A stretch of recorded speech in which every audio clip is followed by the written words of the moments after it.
們其實每天都會喝咖啡，幾乎每天。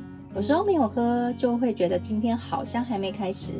但其實我們不懂喝咖啡，也分不太出來什麼風味啊，還是什麼產地，就只是會知道這一杯好不好喝。不過我們還是很喜歡去咖啡廳，有時候也不是因為想喝咖啡，比較像是給自己一個放鬆的空間跟時間，吃個甜點或者是麵包。我們很喜歡去不同的地方坐一下，感受氣氛。這一年我們也去了不少的咖啡廳，這一集我們就挑了5間我們印象還蠻深刻的地方跟你們分享。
少女啊，少女情怀，总是一首诗。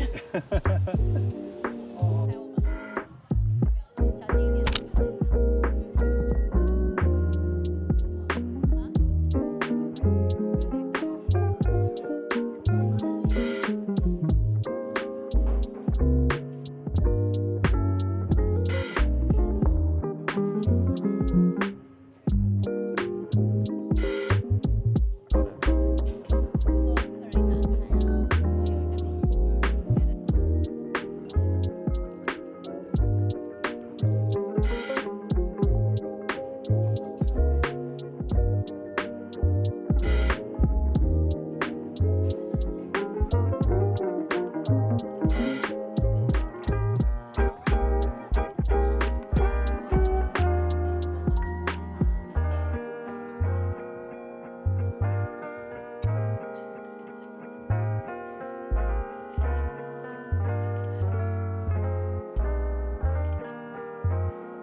真的。